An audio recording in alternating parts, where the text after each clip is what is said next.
Boa noite, bora dar início à nossa projeção semanal. Essa semana tá com um cenário bem mais complexo, principalmente em relação à geopolítica e macroeconomia. Dentro do cenário geopolítico, o Irã afirma que o acordo com o Omã para estabelecer novas rotas marítimas no Estreito de Hormuz está em fase final, mas que os Estados Unidos devem ceder em alguns pontos para acontecer a reabertura do Estreito de Hormuz. Só que independente de isso vir a acontecer ou não, a gente tem a questão do Mar Vermelho, que dentro das últimas 48 horas os Houthis voltaram a atacar refinarias da Arábia Saudita, e isso é um segundo ponto de estrangulamento dentro do cenário geopolítico, porque também tende a afetar a questão dos fretes e os níveis de preço do petróleo, tende a impactar o fluxo do petróleo. A gente também tem a questão da Rússia e Ucrânia, que a guerra lá vem escalando cada vez mais, nessas últimas semanas, e está escalando para uma guerra que eles estão cada vez mais atacando infraestruturas logísticas e energéticas. Isso tende a impactar também os níveis de preço de fertilizantes, logística, dentre outros. E na semana passada a gente teve diversos dados sobre o mercado de trabalho, principalmente, que eles vêm nos mostrando sim uma deterioração do mercado de trabalho norte-americano. Ao longo da semana a gente teve dados dos JOLTS da ADP, e não só essa semana, mas os últimos dados da ADP sobre a oferta de variação de empregos privados, que elas nos dão uma perspectiva sobre oferta e demanda do mercado de trabalho. Eles vêm apresentando uma tendência de queda já nos últimos 3, 4 meses.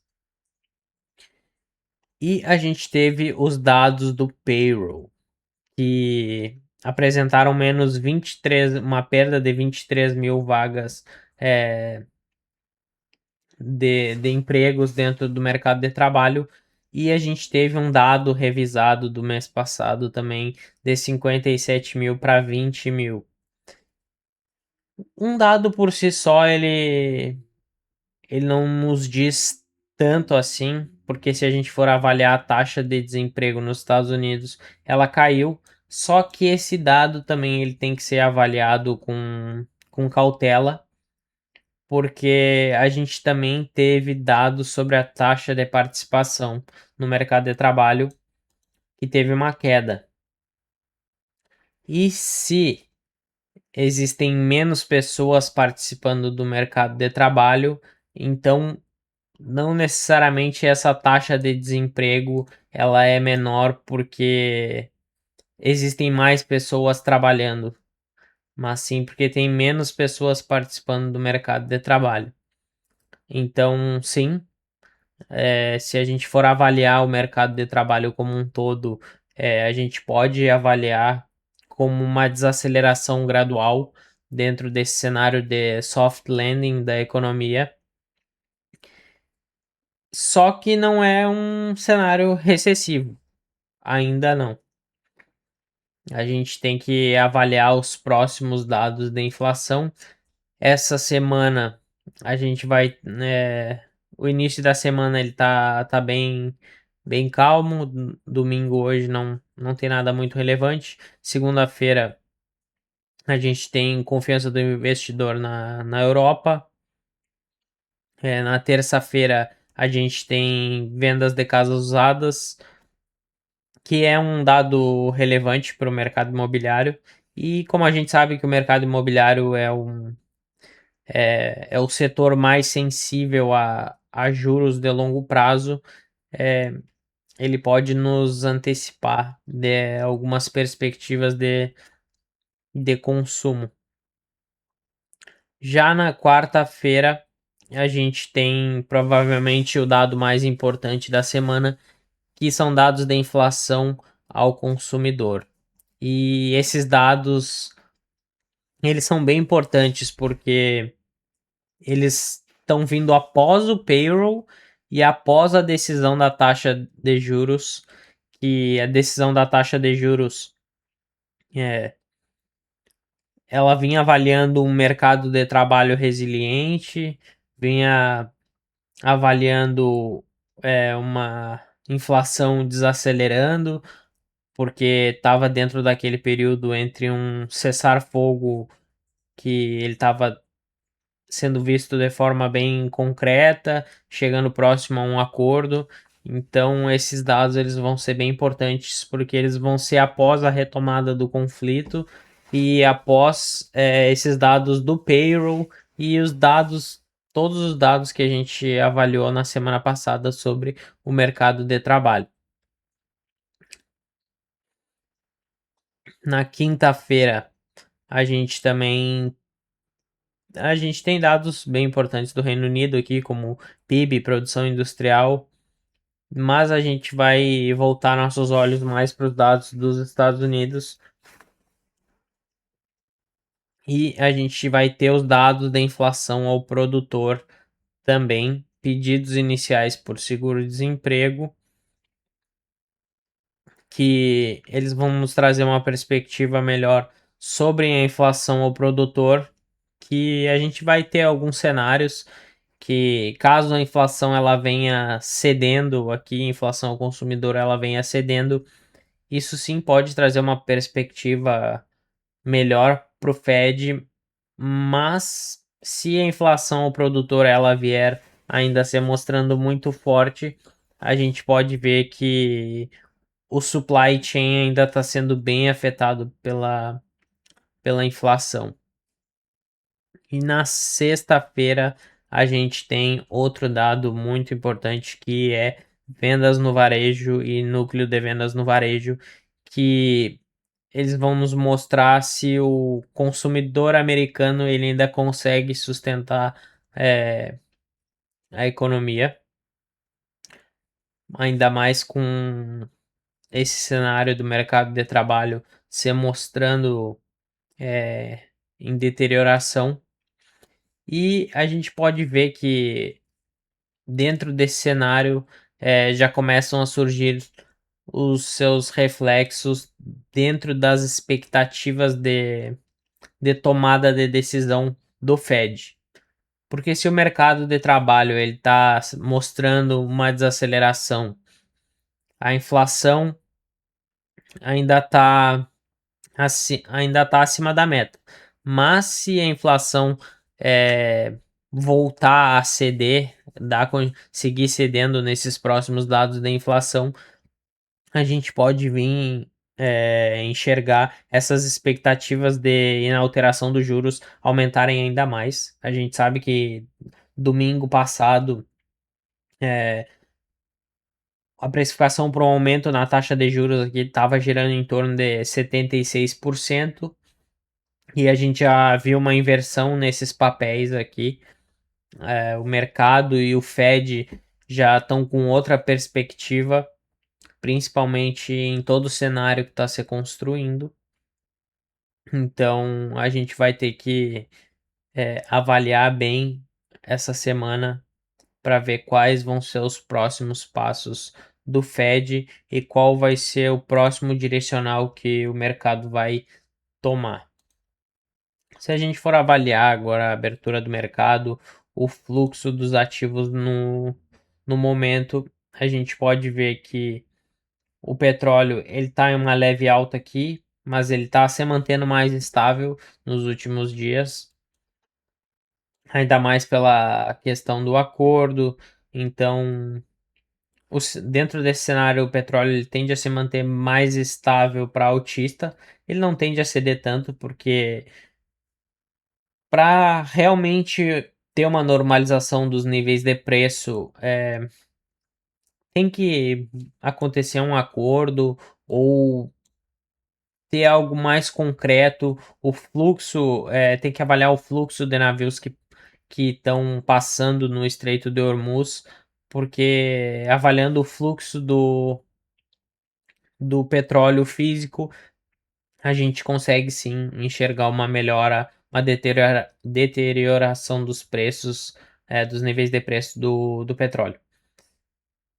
E dentro desse cenário, mercado de trabalho mais fraco, as expectativas de redução nos juros, a expectativa de reprecificação dos bondes. A gente pode ver que os títulos eles já acabaram cedendo bastante até da semana passada para cá. O título de 2 anos aqui chegou a bater quase 4,4%.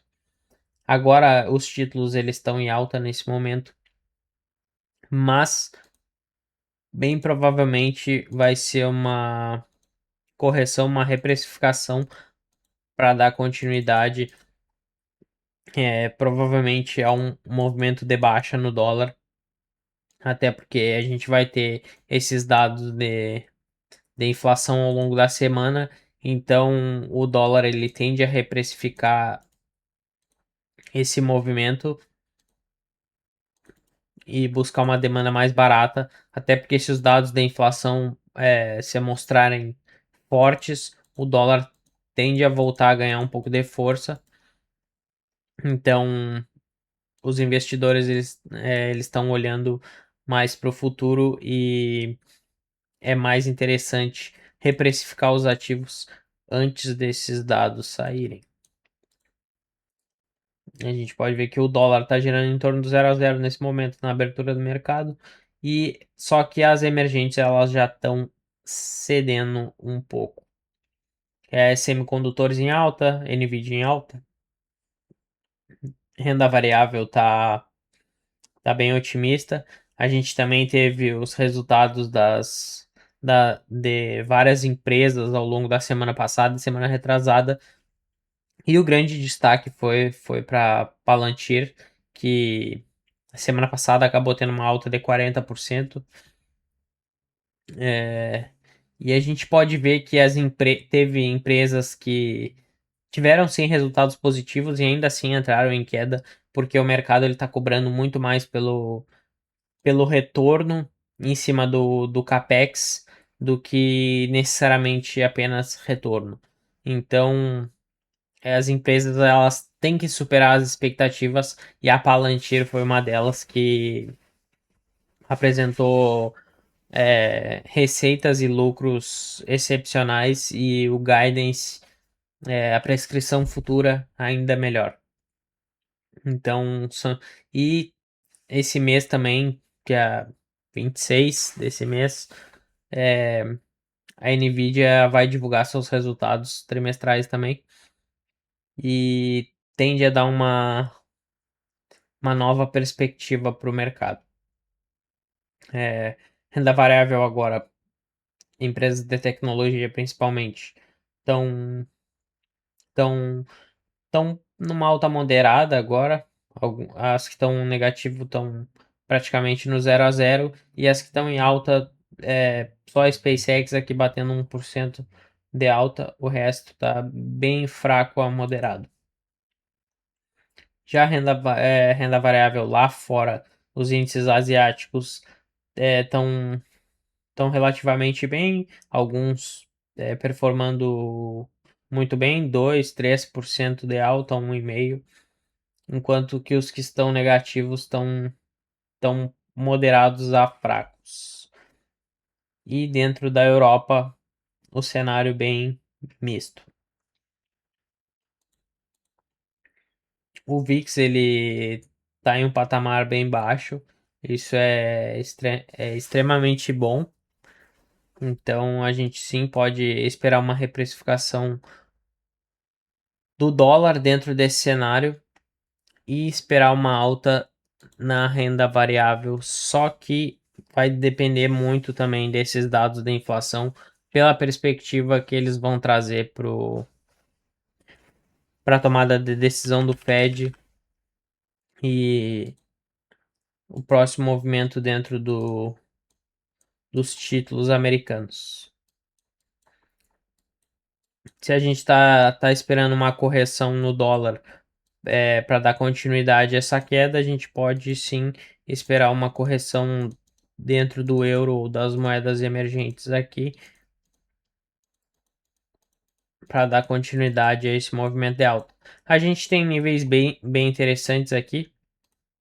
É, o preço ele já vinha apresentando fundos e topos ascendentes, já vinha formando uma estrutura e após esse rompimento ele fez o pullback nessa região, fazendo novos rompimentos, deu uma acumulada aqui, então ele pode vir reprecificar esse movimento numa demanda mais barata dentro desse nível de reteste, onde o preço já se sustentou várias vezes, é um nível bem interessante para dar sustentação para o preço. Mas também a gente tem essa ineficiência aqui embaixo bem grande.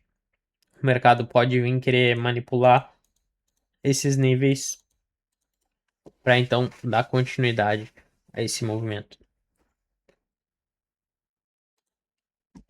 O ouro.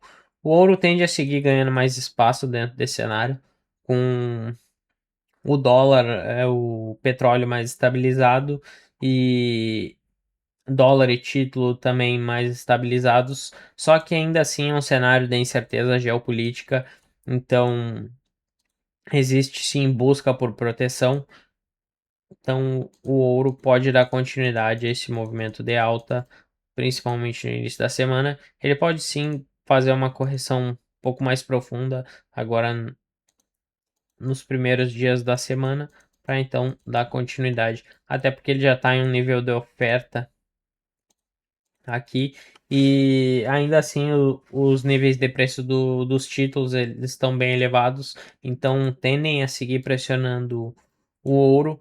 Só que se esses preços dos títulos vierem a ceder um pouco no início da semana, o ouro tende a ganhar mais espaço e ele pode ser que não faça uma correção tão profunda assim, pode fazer uma correção mais curta, dar uma leve acumulada, capturar liquidez dentro da própria oferta e dar continuidade para buscar níveis mais ofertados ainda. E dentro do índice, é, probabilidade bem grande de dar continuidade a esse cenário de alta. A gente pode ver que o índice ele liquidou bastante dentro desse canal, desse movimento canal, e com o resultado das empresas que saiu e todo o cenário do mercado de trabalho que veio se apresentando, que deu uma visão mais flexível para o Fed em relação ao afrouxamento monetário.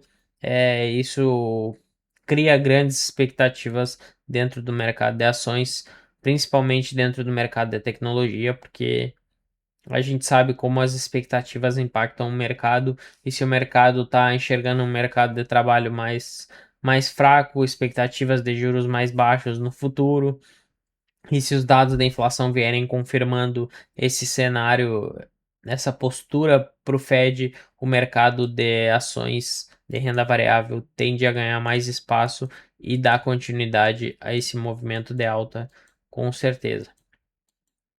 É, ele já fez o pullback no canal aqui, já buscou uma ineficiência aqui. Então é bem plausível ele dar continuidade a esse movimento de alta, principalmente se vier a romper esse topo, fazer um pullback raso, um pullback raso e dar continuidade a esse movimento de expansão. Bom, a perspectiva para os ativos no início da semana é essa. Vamos, vamos esperar pelos próximos passos, ficar de olho nas headlines geopolítica, porque isso tende a impactar bastante o mercado, os níveis de preço no curto prazo. Tamo junto, até a próxima.